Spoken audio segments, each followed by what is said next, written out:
இருக்கலாமா?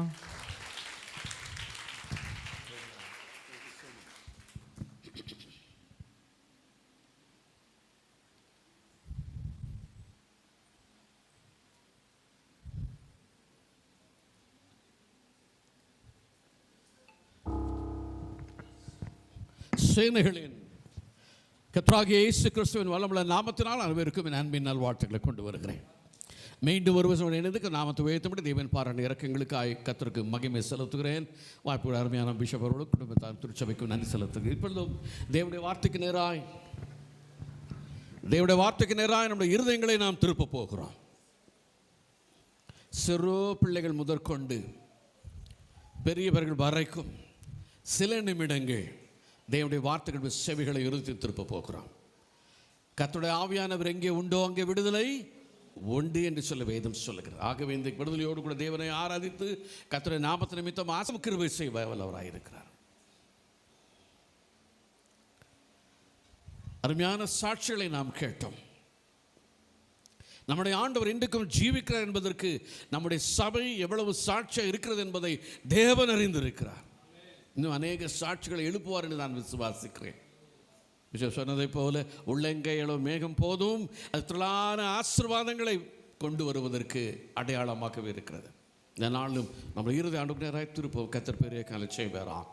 ஆதியாகமத்தின் புத்தகம் 22ஆம் அதிகாரம் 14ஆம் வசனத்தை சற்றே நாம் வாசிக்கலாம். ஆதியாகமம் 22:14.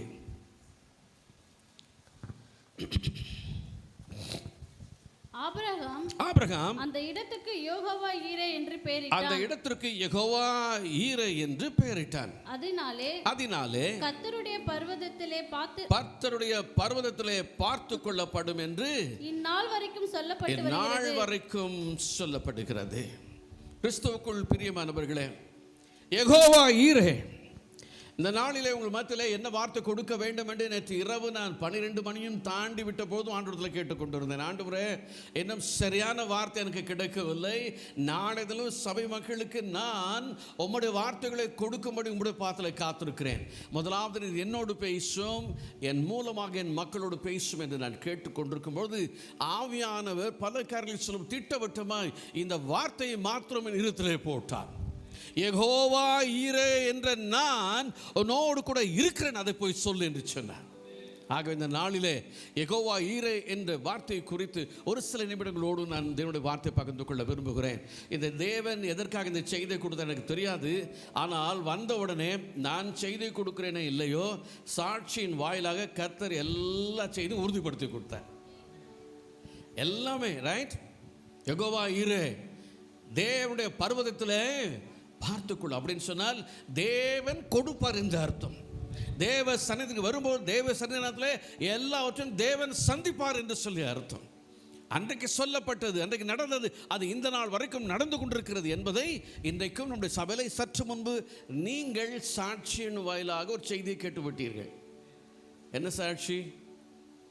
சாந்தியம்மா அழகாக சொன்னாங்க, போன வருஷம் ஒருத்தங்க பென்சில்லாம் வாங்கி கொடுத்தாங்க, கிஃப்ட் வாங்கி கொடுத்தாங்க. இந்த வருஷமோ சாப்பாடு கொடுக்கணும்னு சொன்னேன், சாப்பாட்டுக்கு 2ஆவது நாள் அந்த அம்மா பொறுப்பெடுத்துக்கிட்டாங்க அப்படிங்கிறாங்க. இன்னொருத்தர் சொல்கிறாங்க, முதல் நாள் நான் பொறுப்பெடு. இன்னொரு அம்மா சொல்கிறாங்க, நான் ஈபி பில்லை நான் கட்டிக்கிடுறேங்கிறாங்க. வேற என்ன சாட்சி உங்களுக்கு வேணும்? இதான் யெகோவா ஈரே. என்ன செய்ய போகிறோம் என்கிற கேள்வி எழும்பும் பொழுது அது ஏற்கனவே செய்யப்பட்டு விட்டதுங்கிற பதிலை தேவன் நமக்கு எங்கே வைத்திருக்கிறார். யெகோவா ஈரே. எனக்கு உண்மையாக பிரமிப்பாக ஆவியானவர் எவ்வளவு தெளிவாக இருக்கிறார் பாருங்க, எவ்வளவு கரிசனை உள்ளவராக இருக்க என்பதை நம்முடைய வாழ்க்கை நிரூபித்துக் கொண்டிருக்கிறார். யெகோவா ஈரே என்பதை சொன்னபொழுது இன்றைக்கு அதுக்குரிய சாட்சிகளை நானே கேட்கும்படி என் காதுகள் குளிர என் ஆண்டவருக்கு நான் நன்றி செலுத்துகிறேன். என் இருதயத்திலிருந்து ஆழத்திலிருந்து தேவனுக்கு நான் துதிகளை கொண்டு வருகிறேன். என் ஆண்டவர் ஒரு வார்த்தையை சொன்னால் அது ஒருபோதும் வீணாய் தரையில விழுந்து போவதே இல்லை. அதை சொன்னதை நிறைவேற்றுகிற கர்த்தர் யெகோவா ஈரே. இப்போ சம்பவித்தது 22ஆம் அதிகாரம் முதல் 2 வசனம் சற்றே வாசிக்கலாமா? ஆதியாகமம் 22:1-2. நடந்த பின்பு தேவன் ஆபிரகாமை சோதித்தார். தேவன் ஆபிரகாமை சோதித்தார். எப்படி எனில் அவர் அவனை நோக்கி, அவர் ஆபிரகாமை நோக்கி ஆபிரகாமே என்றார். ஆபிரகாமே என்றார். அவன் இதோ அடியேன் என்று சொன்னார். அப்பொழுது அவர் உன் புத்திரனும் உன் ஏகசுதனும் உன் நேசகுமாரனுமாகிய ஈசாக்கை நீ இப்பொழுது அழைத்துக் கொண்டு மோரியா தேசத்துக்கு போ. அங்கே நான் உனக்கு குறிக்கும் மலைகள் ஒன்றின் மேல் அவனை தகன பலியாக பலியிடு என்று சொல்லுகிறார். ஆபிரகாம் 100 வயதிலே பிள்ளை பெற்றுக் கொள்கிறான். அருமையான பிள்ளை வளர்ந்து வருகிற ஈசாக்கு. ஆனால் நேரத்தில் அவனுக்கு ஒரு பெரிய பரீட்சை தேவன் வைக்கிறார். சோதனை என்பது உங்களுக்கும் எனக்கும் ஒரு வெற்றியை இலக்காக தான் வைத்திருக்கிறது. இது ஒரு பெரிய எக்ஸாமினேஷன். இப்போ எல்லா எக்ஸாம்ஸ் எழுதிட்டு இருப்பீங்க இல்லையா? எக்ஸாம் எழுதி முடிச்சு அடுத்த கிளாஸ் போக போறீங்க. காலேஜ் படிக்கிறவங்க அடுத்த லெவலுக்கு போக போறீங்க. படித்து முடிச்சவங்க அடுத்த லெவல் வேலைக்கு போக போகிறீங்க. வேலைக்கு போனவங்க அடுத்த லெவல் போய் மேலே போய் கொண்டிருக்க போகிறோம். இது எல்லாருக்குமே வாழ்க்கை நடக்கக்கூடிய ஒரு பரீட்சை. அப்படிதான் ஆபிரகாமை ஆசீர்வதித்து உயர்த்துவதற்காக தேவன் அவன் வாழ்க்கையில ஒரு எக்ஸாமினேஷனை வைத்திருந்தார். அவனை பரிசோதித்து பார்ப்பதற்காக அவனுக்கு ஒரு சோதனை சொல்லப்படுகிற ஒரு தேர்வை வைத்திருந்தார். இவன் எப்படி பாஸ் பண்ண போகிறான் என்பதை அவர் காண விரும்பினார். அந்த வழியிலே அவனை நடத்தி கொண்டு வருகிறார். விசுவாசத்தை ஏற்கனவே ஊற்றினார், கடந்து வருகிறான், விசுவாசத்தை காத்துக் கொள்கிறான். அப்போது நடக்கிறது, குழந்தை பிறக்கிறது. இப்பொழுது குழந்தை நிமித்தமும் இன்னொரு பரீட்சை தேவனை வைத்து அவனை உருவாக்க விரும்புகிறார். ஆண்டவர் பார்த்தார், நீ உன் ஏகசுதனை அழைத்து கொண்டு போய் மோரியா தேசத்திலே நான் உனக்கு குறிக்கும் மலை ஒன்றின் மேல் அவனை நீ பலியிட வேண்டும். ஒரு தகப்பன் எப்படி யோசித்து பாருங்க. 25 காலம் வாழ்ந்து காத்திருந்து ஒரு பிள்ளையை 100 வயதிலே அந்த பிள்ளையை இப்பொழுது நான் ஐயோ என் கையாலே நான் குத்தி கொலை செய்து பலியிட வேண்டுமா? எத்தனை துடித்திருப்பான் யோசித்துப்பான். ஆனால் ஆண்டவர் சொல்லுகிறான், நீ செய். ஆகவே காலை எழும்புகிறான், பிரயாணப்பட்டு போகிறார்கள். 3 நாள் பிரயாணம். அங்கே போகும்போது குறித்த இடத்துல வருக ஆண்டவர் மலையை காண்பிக்கிறார். அப்பொழுது அவன் தன் வேலைக்காரர்கள் எல்லாம் அழைத்து 2 பேரை கூட்டிக் கொண்டு போகிறான். விறகை பிளந்து கொள்கிறான், பலிவிடுக எல்லாவற்றையும் எடுத்துக்கொள்கிறான். என்ன செய்கிறான் பாருங்கள். 5ஆம் வசனத்திலே அந்த 22ஆம் அதிகாரத்தை திறந்து வைத்துக் கொள்ளுங்கள். 5ஆம் வசனம். அப்பொழுது ஆபிரகாம் தன் வேலைக்காரரை நோக்கி நீங்கள் கழுதையை நிறுத்தி இங்கே காத்திருங்கள், நானும் பிள்ளையாண்டானும் அவ்விடம் மட்டும் போய் தொழுது கொண்டு உங்களிடத்துக்கு திரும்பி வருவோம் என்று சொன்னானா. இத்தனை பெரிய நம்பிக்கையான வார்த்தை பாருங்க. இவன் நன்றாக தெரியும், பலியிட போகிறேன், என் மகன் சாக போகிறான், எல்லாம் முடிய போகிறது என்பதை அறிந்து கர்த்தருக்கு மாத்திரம் கீழ்ப்படிய வேண்டும் என்று வாழ்க்கை ஒப்பு கொடுத்து பிள்ளை அழைத்து கொண்டு போகிறான். அந்த சூழ்நிலை எவ்வளவு திட்டவட்டமான வார்த்தை சொல்லுகிறான் பாருங்கள். நீங்கள் இங்கேயே காத்திருங்கள், நானும் பிள்ளையாடனும் போய் தேவன் கொடுத்த திட்டத்தின்படியே தகன பலியை செலுத்திவிட்டு திரும்பவும் வருவோம். அவன் உள்ளத்தில் என்ன இருந்திருக்கும்? நான் மட்டும்தான் திரும்பி வரப்போகிறேன், என் பிள்ளை அங்கே பலி கொடுக்க போகிறேன், ஆண்டவரை ஏற்றுக்கொள்ள போகிறார், நான் திரும்பி வருவேன் என்று தான் நான் சொல்லியிருக்க வேண்டும். ஆனால் எவ்வளோ அழகாக சொல்லுகிறேன் பாருங்கள். நாங்கள் திரும்பி வருவோம். சம்பவிக்கிறது. இன்னும் மகனும் போகிறார்கள். வழியில் பிள்ளை கேட்கிறான், அப்பா விறகு இருக்கிறது, எல்லாம் ஆயத்தமாக இருக்கிறது, ஆனால் பலியிடுவதற்கு ஆட்டுக்குட்டி எங்கே? 8ஆம் வசனத்திலே ஆபிரகாம் என்ன சொல்லுகிறார் பாருங்க. அதற்கு ஆபிரகாம், என் மகனே, தேவன் தமக்கு தகன பலிக்கான ஆட்டுக்குட்டியை பார்த்துக் கொள்வார் என்றார். எவ்வளவு அழகாக சொல்கிறார் பாருங்க. எல்லாமே பாசிட்டிவ் கன்ஃபெஷன்ஸ். நாங்கள் போகிறோம் சொல்லுகிறான், நிச்சயம் திரும்பி வர மாட்டோம் என்று அறிந்தும் நாங்கள் திரும்பி வருவோம் என்று சொல்லுகிறான். இப்பொழுது அவனுக்கு நன்றாக தெரியும், தன் மகனை தான் பலியாய் கொடுக்க போகிறோம் என்று அறிந்தும் இப்போது சொல்லுகிறான், தமக்கான தகன பலிக்கான என்ன ஆடு, என்ன கொடுக்கவங்க? ஆட்டு குட்டியை. ஆண்டு சொல்ல எவ்வளோ தெளிவாக சொல்கிறான் பாருங்க. ஆட்டுக்குட்டி அவர் பார்த்துக்கிடுவார். அப்போ அவனு மனசுக்குள்ளே ஏதோ ஒன்று வந்துச்சு, அப்படிதானே? என் மகனை கொடுக்க போகிறேன் தெரியும், ஆனால் ஒருவேளை என் மகன் மரித்தாலும் இயேசு கிறிஸ்துக்கு அடையாளமாக அவனை உயிரோடு தேவன் எழுப்ப வல்லவராக இருக்கிறார். அவன் செத்தாலும் மீண்டும் உயிரோடு வருவான்னு சொல்லி நிச்சயித்திருக்க வேண்டும். ஆனால் இங்கே அவன் சொல்லுகிறான் பாருங்கள், ஆட்டுக்குட்டி அவர் பார்த்து கொள்ளுவார். ஆட்டுக்குட்டி. அப்போ அவனுக்குள்ள மனசுல ஒரு பெரிய தெளிவும் விசுவாசம் வந்து விட்டது. ஆட்டுக்குட்டியை தேவன் பார்த்து கொள்வார். அப்படியே போகிற 9ஆம் வசனம் எல்லாம் ஆயத்தமாகிறது. அவன் பிள்ளையை கைகளை கட்டி பலிபீடத்தின் மேல் அவனை கிடத்தினான். 10ஆம் வசனத்தில் வேதம் சொல்லுகிறது, பின்பு ஆபிரகாம் தன் குமாரனை வெட்டும்படிக்கு தன் கையை நீட்டி கத்தி எடுத்தான். அப்பொழுது கர்த்தருடைய தூதன் வானத்திலிருந்து ஆபிரகாமே ஆபிரகாம் என்று கூப்பிடு. அது அடியே அப்ப என்ன நடக்கிறது பாருங்கள். 12ஆம் வசனத்துல, அப்பொழுது அவர் உன் பிள்ளையாண்டான் மேல் கையை போடாதே, அவனுக்கு ஒன்றும் செய்யாதே, நீ அவனை உன் புத்திரன் என்றும் உன் ஏகசுதன் என்றும் பாராமல் எனக்காக ஒப்பு கொடுத்தபடியினால், கர்த்தராகிய எனக்கு நீர் ஒப்பு கொடுத்தபடியினால் நீ தேவனுக்கு பயப்படுகிறவன் என்று இப்பொழுது பார்த்து சாட்சி கொடுக்கிறார் பாருங்க. ஆண்டவர் பார்த்து சொல்லுகிறார், மகனே, உன் மகனை எவ்வளவாய் நேசித்து என்பது எனக்கு தெரியும், ஒரே குமாரன் என்பது தெரியும், ஏகபுத்திரன் என்பது தெரியும். இன்றைக்கு நாம் சொல்கிறோம், என் பிள்ளை என் பிள்ளை என் பிள்ளை. நான் எவ்வளோ கஷ்டப்பட்டதாலும் பரவாயில்ல, என் பிள்ளை கஷ்டப்படக்கூடாது. நான் எவ்வளவோ துன்பப்பட்ட, சாப்பாடு இல்லாமல் இருந்தேன், சரியான உடுத்து துணை இல்லாமல் இருந்தேன், ஆனால் என் பிள்ளையை நான் ராஜா மாதிரி பார்க்க விரும்புகிறேன். ஒவ்வொரு தகப்பனும் இன்றைக்கு நாம் பிள்ளைகளுக்காக உழைத்து கொண்டிருக்கிறோம். ஆனால் தேவனுடைய திட்டம் இன்னும் அதிகமாகவே இருக்கிறது. அவர் சொல்லுகிறார், உன்னுடைய பிள்ளை தான் உனக்காக வாழ்றான், உனக்காக ரட்சிக்கப்பட்டவன். ஆனாலும் கூட நீ எனக்காக கொடு என்று சொன்னபொழுது அதை மனப்பூர்வமாய் நீ கொடுத்தபடினாலே நான் இன்னும் அதிகமாய் உன்னை கனப்படுத்த விரும்புகிறேன். ஆபிரகாம், நீ ஒன்றை குறித்தும் பயப்படாது. இப்பொழுது உன் கையை போடாதே, உன் பிள்ளை மீது போடாதே, நிறுத்து என்று சொல்லுகிறார். காரணம், நீ தேவனுக்கு பயப்படுகிற ஒரு மனிதன் என்பதை இப்பொழுது நான் அறிந்து கொள்கிறேன். பிரியமானவர்களே, இந்த காலவில் நமக்கு வைக்கிற ஒரு பெரிய எக்ஸாம். இன்றைக்கு நீங்களும் நானும் ஆசீர்வதிக்கப்பட வேண்டுமானால் நாம் கர்த்தருக்கு பயப்பட வேண்டும்.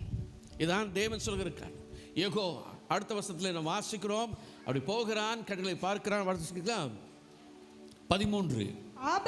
ஆபிரகாம் தன் கண்களை ஏறெடுத்து பார்த்த பொழுது இதோ பின்னாக புதரிலே தன் கொம்புகள் சிக்கிக் கொண்டிருக்க ஒரு ஆட்டுக்கடாவை கண்டான். போதும், ஒரு ஆட்டுக்கடாவை காண்கிறான்.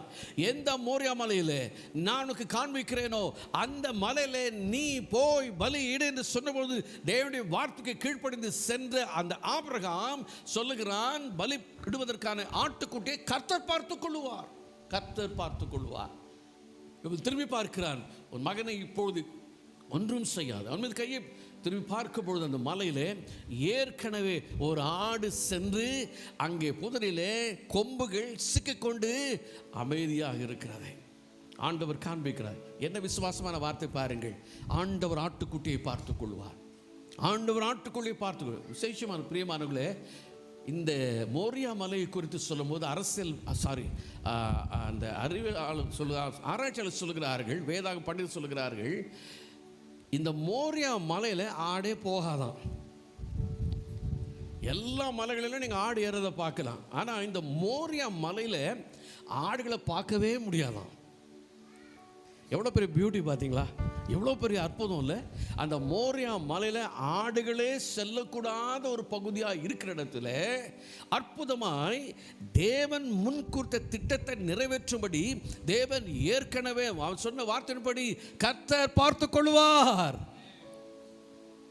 நினைக்காதீங்க, என்ன செய்ய போகிறோம், கரண்ட் பில் இவ்வளோ வந்துருச்சே, என்ன செய்ய போகிறோம், நான் பயந்துட்டேன். உண்மையாக சொன்னார், எனக்கு பயமாக இருந்துச்சு. பயம் தான், எல்லாருக்கும் பயம்தான். எல்லாருக்கும் நம்ம வாழ்க்கையில் ஒரு பெரிய அசைவரம், கலங்கி போகிறோம். என்ன செய்ய போகிறோம், எப்படி செயல்பட போகிறோம், ஐயோ என் பிள்ளை குறித்து எதிர்காலம், என்ன படிப்பு, என்ன ஃபீஸ் கட்ட போகிறோம், வாடகை கொடுக்க முடியும், சொந்த வீடு இல்லை, என்ன பண்ண போகிறோம். கேள்வி கேள்வி கேள்வி கேள்வி. நாம் கேள்விகளை மட்டுமே கேட்டு பழகி கொண்டிருக்கிறோம். ஆனால் ஆண்டவருக்கு பதில் வைத்திருக்கிறார் என்பதை அநேக விஷயம் நாம் அதை ஏற்றுக்கொள்ள மறுத்து விடுகிறோம். ஆண்டவர் சொல்கிறார், உன் கேள்விக்கு ஏற்கனவே பதிலை ஏற்படுத்தி வைத்திருக்கிறேன். இந்த காலை வேளை நீ குத்தோடு வந்திருக்கலாம், கண்ணீரோடு வந்திருக்கலாம், வேதனையோடு வேதவசனங்களை கேட்டுக்கொண்டிருக்கலாம். ஆண்டவரே, நான் துக்கத்தோடு வந்தேன், என் வாழ்க்கையில் பிரச்சனைகளுக்கு முடிவு கிடைக்காதா என்று கலக்கத்தோடு வந்தேன்.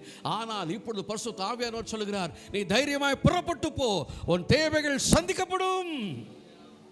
உனக்காக ஏற்கனவே ஒரு ஆட்டு கிடாவை கர்த்தர் இல்லாத இடத்துல இருப்பதை போல உருவாக்குகிறவர் நம்முடைய ஆண்டவராகிய இயேசு கிறிஸ்து. இல்லாதவர்களை பெயர் சொல்லி அழைக்கிறவருடைய ஆண்டவராகிய இயேசு கிறிஸ்து. உங்களுக்காகவே சகலவற்றையும் அற்புதமாய் மாற பண்ணுகிறவர் இயேசு கிறிஸ்து. வெறும் தண்ணீரை அற்புதமான திராட்சரசமாய் மாற்றுகிறவர் இயேசு கிறிஸ்து. மீனின் வாயிலே வெள்ளி காசை வைக்கிறவர் இயேசு கிறிஸ்து. ஹல்லேலூயா. ஏன் நாம் கலங்க வேண்டும்? உங்கள் எதிர்காலம் கர்த்தருடைய கரத்தில் இருக்கிறது.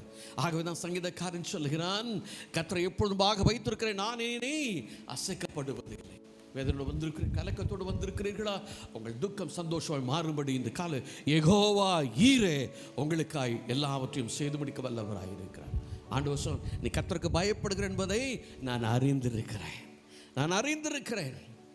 இன்னைக்கு நாம் யாருக்கு பயப்படுகிறோம்? நீதிமொழி 29:25 என்ன சொல்கிறது பாருங்களேன். நீதிமொழி 29 அதிகாரம் 25 வசனம். இன்னொரு பயத்தை குறித்து நாம் இங்கே வாசிக்கிறோம். மனிதன் யாருக்கு பயப்படுகிறான்?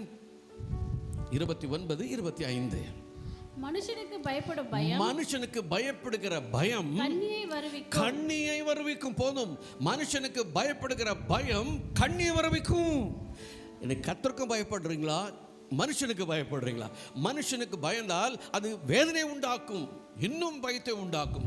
ஏதோ ஒரு பிரச்சனை கொண்டு நம்ம அகப்பட்டு விடுவோம், கண்ணி உண்டாக்கும். ஆனால் அடுத்த வசனம் அடுத்த பகுதி சொல்கிறது பாருங்கள்.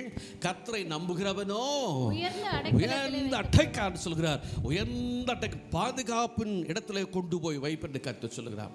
மனிதனுக்கு பயந்தால் நீங்கள் பாதாளத்தில் தள்ளப்படுவீர்கள், கர்த்தருக்கு பயந்தால் உயர்ந்த இடத்துல வைக்கப்படுவீர்கள்.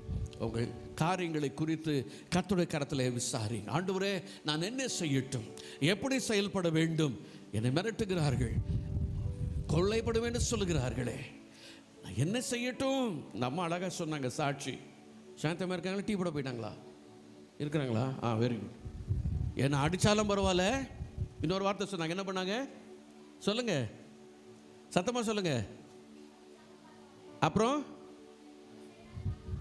செத்தாலும் சொல்லுங்க, அடித்தாலும் செத்தா கூட ஆண்டவருக்காக. அந்த வார்த்தை நம்ம வாழ்ந்தவருக்கு ரொம்ப யோசிப்போம்ல, நான் ஏன் சாகணும், எவனுக்கோ ஒருத்தர் நான் ஏன் சாகணும் அப்படி நம்ம. ஆனால் எல்லாருக்கும் சாகவே ஆண்டவர் வந்தார். எல்லாரையும் ஆண்டவர் ரத்த சாட்சியெல்லாம் மறைக்க அனுமதிக்க மாட்டார். அதுக்காக நியமிக்கப்பட்டவங்க இருக்காங்க, அவங்களுக்கு மட்டும்தான் அந்த பாடுகளை கொடுத்து உன்னதமான ஆசுவாங்க தேவன் தருவார்.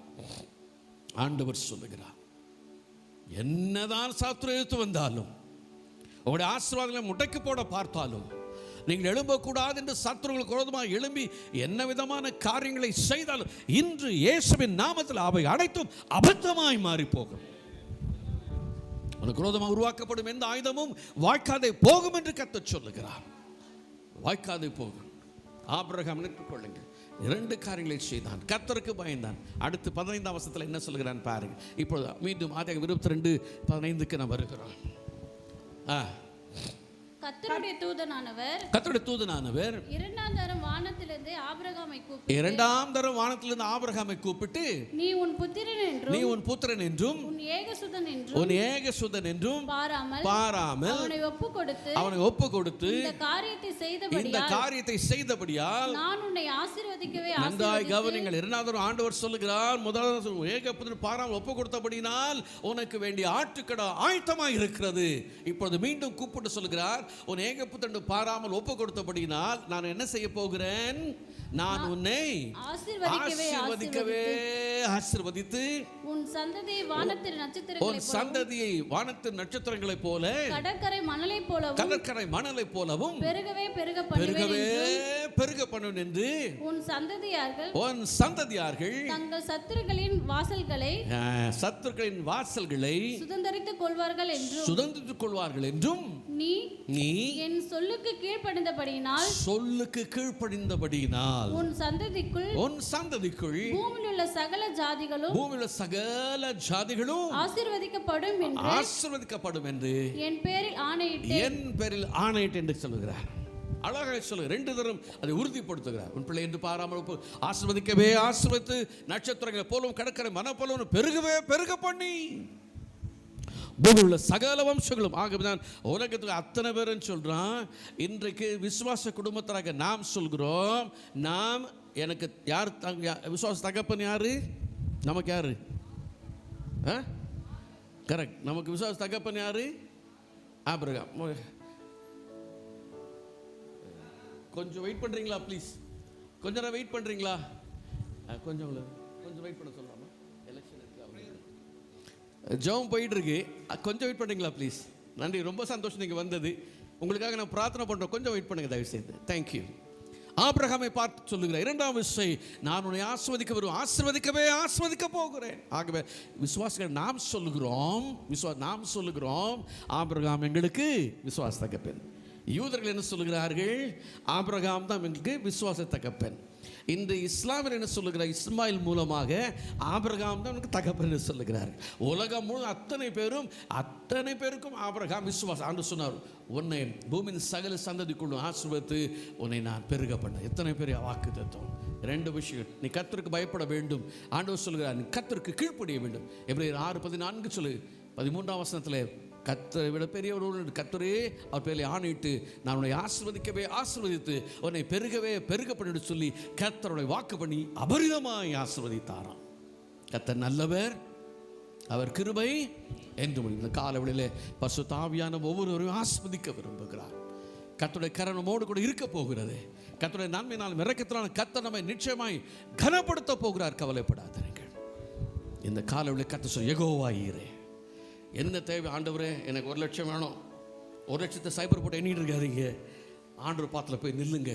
ஆண்டவரே நீங்கள் கொடுத்துட்டீங்க, உமக்கு ஸ்தோத்திரம். யெகோவா ஈரே அங்கே ஆயத்தப்படுத்துவது.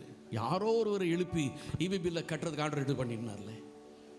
யாரோ ஒருவர் 5 நாளில் 2 நாளுக்கு வந்துட்டா சாப்பாடு கொடுக்கறதுக்கு, இன்னும் 3 நாளில் கர்த்தர் யாரும் ஏற்படுத்திட்டார். அவ்வளோதான். யெகோவா ஈரே. இந்த ஆலயம் முடிச்சு போகும்போது கூட அந்த 5 பேருமே கம்ப்ளீட் ஆகிடும். ஆண்டு அற்புதம் செய்ய வல்லவராக இருக்கிறார். ஒன்று குறித்தும் கலங்காதிருங்கள். பிள்ளையோட எதிர்காலம் ஆபிரகாமை கர்த்தர் சோதித்து போது மிகப்பெரிய வெற்றியை பெற்றார். கர்த்தர் இன்றைக்கும் அவனை குறித்து நாம் பேசிக் கொண்டிருக்கிறோம். யெகோவா ஈரே, கர்த்தர் எல்லாவற்றையும் பார்த்துக் கொள்வார். நீங்கள் ஆசீர்வாதமாய் மாறும். எந்த கருத்து, எனக்கு இவ்வளோ லோன் இருக்கு ஐயா, எனக்கு 30 லட்சம் கடன் இருக்கு, எப்படி அடக்க போறேன்னு தெரியல, வருமானம் திடீர்னு குறைஞ்சிட்டு, எனக்கு ப்ரோக்ராம்ஸ் இல்லை, எனக்கு பிஸ்னஸ் இல்லை, எனக்கு அது இல்லை, இது இல்லை, எதை வேணாலும் சொல்லிட்டு இருந்திருக்கலாம். இன்று யெகோவா ஈரே, அவர் பார்த்து கொள்வார். சகலவற்றும் தேவன் சந்திப்பார். எனக்கு தாசி வரும் பர்வதங்களுக்கு நேராய் என் கண்களை ஏறெடுக்கிறேன். வானத்தை உண்டாக்கின கர்த்தர் எனக்கு ஒத்தாசை வரும். ஹல்லேலூயா, ஆமென். எனக்கு ஒத்தாசை வரும் பர்வதம் நேராய் என் கண்களை ஏறெடுப்பேன். எனக்கு தாசை வரும் பர்வதம் நேராய் என் கண்களை ஏறெடுப்பேன். வானமும் பூமியும் படைத்த வல்ல தேவனிடமே, வானமும் பூமியும் படைத்த பண்ணு கடங்கா நன்மைகள் வருமே, என் கண்கள் ஏறெடுப்பே. என்று கடங்கா நன்மைகள் வருமே, என் கண்கள் ஏறெடுப்பேன். எனக்கு தாசை வரும் பர்வதம் நேராய் என் கண்களை ஏறெடுப்பேன். எனக்கு தாசை வரும் பர்வதம் நேராய் என் கண்களை ஏறெடுப்பேன். தலைகளை தாழ்த்தி கண்களை மூடி பரலோகத்தின் தேவனா கர்த்தரை இன்னொன்று நோக்கு போடும். யெகோவா ஈரா இருக்கிற கர்த்தர் எல்லாவற்றையும் பார்த்துக்கொள்ள வல்லவராய் இருக்கிறார். அவர் வல்லவராக இருக்கிறார். ஆபிரகாமுக்கு அற்புதத்தை ஏற்கனவே செய்து, ஆடுகள் போகாத இடத்துல ஒரு ஆட்டை அனுப்பி அற்புதம் செய்து, நீங்கள் நினையாத இடத்துல நினையாத அற்புதத்தை உங்களுக்காக ஆயத்தம் பண்ணி வைத்திருக்கிறார். உங்கள் தேவையில் ஏற்கனவே சந்திக்கப்படும்படி எல்லாம் அற்புதமாய் நிறைவேற்ற போகிறார். என் கண்கள் கர்த்தரை நோக்கி பார்க்கட்டும், விடுதலை உண்டாகட்டும், நன்மையை காண்டு வெற்றியை காண கர்த்தர் எனக்கு உதவி செய்ய வல்லவராக இருக்கிறார். ஒப்பு கொடுத்து ஜெபிக்கிறோம். பரலோகத்தில் தகப்பனே, ஆசீர்வதிக்கப்பட்ட நல்ல வேலைக்காய் துதிக்கிறோம் என்று சொல்லுங்கள். கர்த்தருடைய கரத்தில் ஒப்பு கொடுப்போம். என்னுடைய முயற்சினால் நான் எதையும் சாதிக்க முடியாது, என்னுடைய பலத்தினால் ஒன்றையும் நான் சாதிக்க முடியாது. கர்த்தரை நோக்கி பார்க்கலாம். உங்களுக்கான ஆசீர்வாதம் காத்து கொண்டிருக்கிறது. வெறுமையான பாத்திரம் நிரம்பி வழிய போகிறது. நான் மற்றவர்களுக்கு ஆசீர்வாதமாய் மாறப்போகிறேன். கர்த்தர் என்னிலும் பெரியவர் ஒருவரும் இல்லை. என் பேரில் ஆணையிட்டு சொல்ல சொன்ன வார்த்தை உங்கள் வாழ்க்கையில் நிறைவேறி யெகோவாயிரே, அந்த யெகோவாயிரே சொல்லுகிறார், உன்னை ஆசீர்வதிக்கவே ஆசீர்வதித்து உன்னை பெருகவே பெருக பண்ணுவேன். கர்த்தருக்கு பயப்படும் விதமாய் ஆசீர்வதிக்கப்படுவான். கர்த்தருடைய கருத்தில் ஒப்பு கொடுக்கலாமா? தேவன் பெரிய காரியங்களை செய்வதற்கு அவர் உண்மை உள்ளவராயிருக்கிறார். ஹல்லேலூயா, ஹல்லேலூயா, ஹல்லேலூயா. கர்த்தர் எத்தனை பெரிய நல்ல தேவன். யெகோவாயிரே, அவர் எல்லாம் பார்த்து கொள்ளுவார், நம்மளை நன்மைகளால் நிரப்புவார். எதிர்பார்க்கிற காரியம் எல்லாம் தேவனிடத்திலிருந்து நம்மளுக்கு நன்மை உண்டாகும்படியான காரியங்களை கர்த்தர் நம்மளுக்கு நடப்பிப்பார். இந்த வேளையிலும் தேவனுடைய செய்தி கேட்ட நம்மளை கர்த்தர் தாமே ஆசீர்வதிப்பாராக. கண்களை மூடி நாம் செபிப்போம். எங்கள் மகா பரிசுத்த தேவனே, எங்கள் மேல் மிகுந்த இரக்கமும் அன்பும் உடைய தேவனே, இந்த நல்ல கால வேளையில் அப்பா எங்களுக்கு அன்று நல்ல செய்தியை கர்த்தர் எங்களுக்கு கொடுத்தீங்க. அப்பா யெகோவா தேவ நீர் ஆண்டவரே எல்லாம் பார்த்து கொள்ளுவேன் என்று சொன்னவர் எங்களோட வாழ்க்கையில் எல்லா காரியத்தையும் பார்த்து கொண்டு எங்களை ஆசீர்வதித்து உயர்த்துவேன் என்று சொன்னீரே.